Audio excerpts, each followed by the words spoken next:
Vendredi 3 novembre 2023, mesdames et messieurs, bonsoir. Bienvenue à ce journal. Lutte contre le paludisme au Bénin, Dedras ONG avec l'accompagnement de Speak Up Africa outille les hommes des médias du département de la Liborie pour plus d'impact au sein de la communauté. Sous projet maintien des filles à l'école, l'ONG Educo renforce ses bénéficiaires sur différentes thématiques pour l'atteinte des objectifs. Retrouvez également dans ce journal l'actualité sur la phase éliminatoire des Jeux Olympiques Paris 2024 et les différentes distinctions du monde du football. De nouveau, bonsoir à tous. 6 représentants des médias communautaires de Kandi, Gogounou et Segbana ont bénéficié de séances de renforcement de capacité les 31 octobre et 1er novembre 2023. Organisés par Dedras ONG dans le cadre du projet Zéro Palu, ces ateliers se sont portés sur le phénomène du paludisme avec un accent mis sur l'importance des traitements préventifs intermittents. Voici le compte rendu.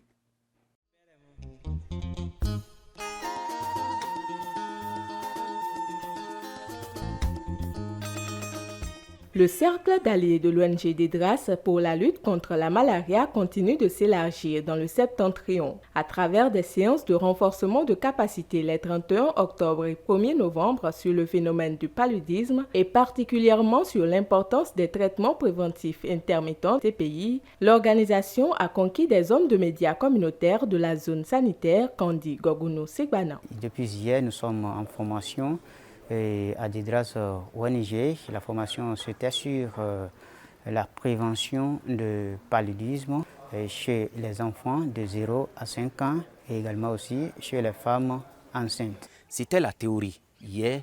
Aujourd'hui, nous sommes descendus sur le terrain pour faire la pratique et toucher du bout de doigt la réalité. Dès aujourd'hui, j'ai su que le palu est un mal très dangereux qui contribue à la pauvreté en Afrique. Je crois que cette pratique contribue véritablement à les inciter aussi à réaliser des productions de bonne facture qui pourront provoquer donc des changements en matière de comportement au niveau de nos communautés. Organisée dans le cadre du projet Zéro Palu, cette formation des journalistes s'avère capitale pour l'atteinte des objectifs, considérant le taux de couverture des TPI dans les communes de Kandi, Gogounou et Segbana. Nous avons constaté que dans cette zone sanitaire, le taux de CPN4 reste toujours faible. Et nous savons que la consultation prénatale est l'un des piliers de réduction de décès maternels. Donc, raison pour laquelle il faudrait que les gens puissent comprendre l'importance de cette CPN, la commencer le plus tôt que possible, respecter les rendez-vous qu'il faut pour pouvoir bénéficier de tout le paquet par CPN qu'on offre aux femmes et surtout des 5 doses de SP, sulfadoxine pyrimétamine, pour pouvoir prévenir le paludisme. Après prise de conscience de l'enjeu de la lutte pour le zéro paludisme à l'horizon 2030, chacun des 6 journalistes formés s'est engagé à mener des actions concrètes dans leurs organes. Ça va me permettre de choisir mon thème et connaître les personnes ressources qui sont mieux placées pour me donner les réponses à mes questions. Et en tant que journaliste, je m'engage, je vais contribuer ma force dans la lutte contre cette maladie. Le phénomène du paludisme est un phénomène qui interpelle, que ce soit journaliste, que ce soit homme politique, ça doit interpeller tout le monde. En tant que journaliste, je m'engage à contribuer pour que nous puissions lutter efficacement, j'ai dit efficacement, contre le paludisme. Retenons que chacune des actions menées par le projet Zéro Palu, mise en œuvre par l'ONG Dedras, est également à l'actif de Speak Up Africa, le partenaire phare du dit projet. Le sous-projet Métier des filles à l'école, conduit par plusieurs ONG et consortiums dont Educo, a initié une séance de coaching à l'endroit des filles boursières du dit projet. C'était ce jeudi 2 novembre au lycée technique d'Adjawéré. Suivez plutôt.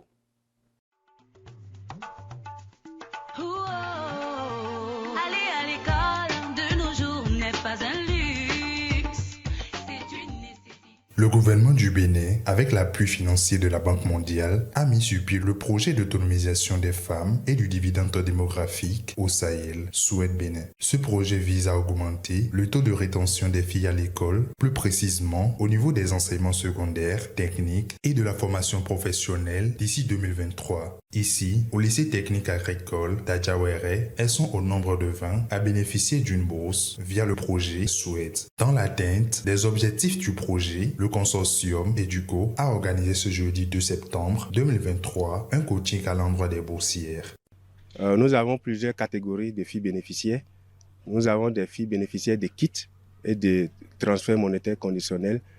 Et nous avons aussi des filles bénéficiaires de bourses universitaires et STI-STA. Le consortium Educo a obtenu un financement de la Banque mondiale pour la mise en œuvre du sous-projet Maintien des filles à l'école dans la zone sud d'intervention du projet Soued Bénin. Le projet Soued vise également à aider ces filles boursières qui sont dans les lycées à continuer dans leur cursus scolaire. Comment prendre la bourse et gérer, comment épargner aussi de l'argent, puisque la bourse n'est pas nécessairement donné à eux pour bouffer, mais comment épargner aussi pour pouvoir gérer leur entrepreneuriat demain.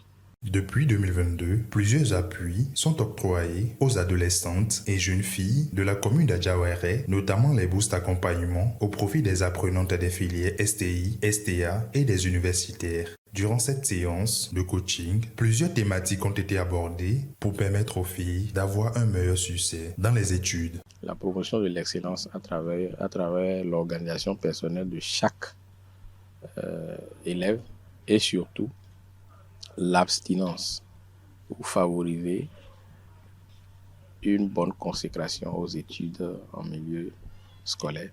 Quelques femmes, modèles de réussite, ont été conviées pour partager leur expérience avec ces jeunes filles boursières du projet Soued Bénin. Nous avons eu à échanger et par rapport à la gestion des bourses, comment elles peuvent s'organiser sur le plan scolaire pour réussir leurs études.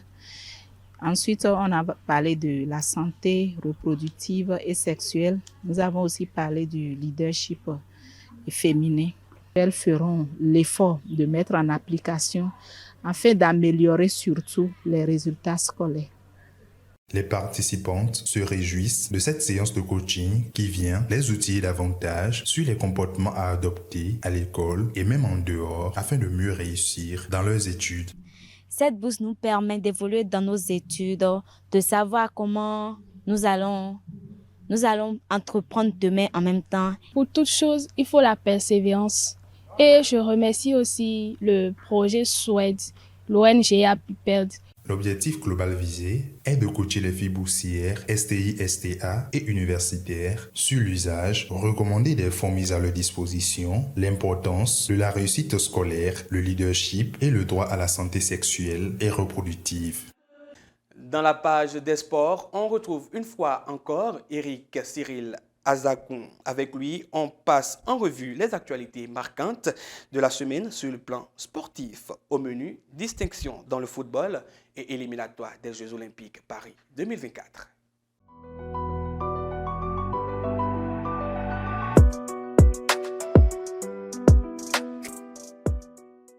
On débute par du football où en début de semaine, Lionel Messi a décroché son 8e ballon d'or, succédant ainsi au Français Karim Benzema, élu en 2022. Après 2009, 2010, 2011, 2012, 2015, 2019, 2021 et 2022, Lionel Messi, champion du monde 2022 avec l'Argentine, entre de la manière la plus belle dans l'histoire du palmarès du Ballon d'Or. La Pulga demeure le seul joueur de l'histoire du ballon rond à gagner à 8 reprises le Ballon d'Or. Il creuse ainsi l'écart avec son éternel rival Cristiano Ronaldo, gagnant du précieux trophée à seulement 5 reprises. Il faut noter que son coéquipier en sélection, Emiliano Martinez, remporte le trophée du meilleur gardien du monde. La joueuse du FC Barcelone, Aitana Bonmati, remporte le Ballon d'Or féminin. Jude Bellingham et Vinicius Junior, tous deux, joueurs du Real de Madrid, remportent respectivement le trophée Copa du meilleur jeune du monde et le prix Socrate, qui récompense les actions sociales en dehors du football. Erling Haaland remporte le trophée Gerd Müller du meilleur buteur de la saison avec 56 réalisations. Son club, Manchester City, vainqueur de la Ligue des Champions, est élu meilleur club de l'année. Et enfin, le FC Barcelone est élu meilleur club féminin de l'année. On parle toujours football, mais au plan national, avec les éliminatoires des Jeux Olympiques Paris 2024. Après leur défaite à domicile au stade Général Mathieu Kérékou, 3-0 face au Ghana. En match aller, les Amazones du Bénin s'inclinent une fois encore 2-0 pour la manche retour qui s'est jouée le mardi dernier à Accra. Les Black Queens ont confirmé une fois encore leur suprématie sur la sélection béninoise.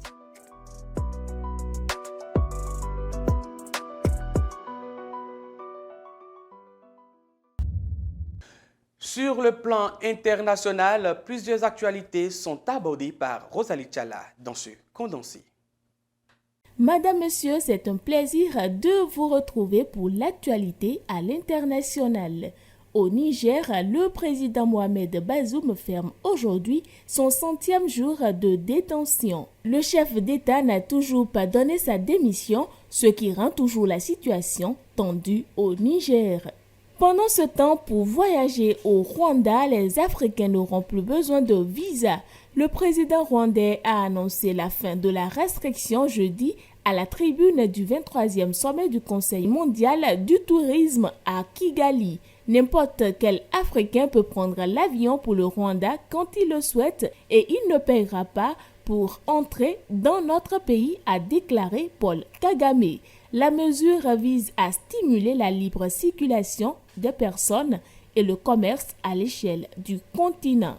Au Kenya, au 3e jour de sa visite d'État, le roi Charles III a assisté à un exercice naval de marine kenyane avant de se familiariser avec les projets environnementaux de la ville côtière de Mombasa.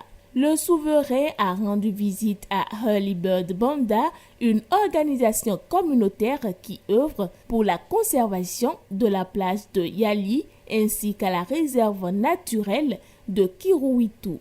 Guerre Israël-Hamas, la France condamne les attaques contre les sites des Nations Unies et le personnel humanitaire, a fait savoir ce vendredi le porte-parole du gouvernement Olivier Véran.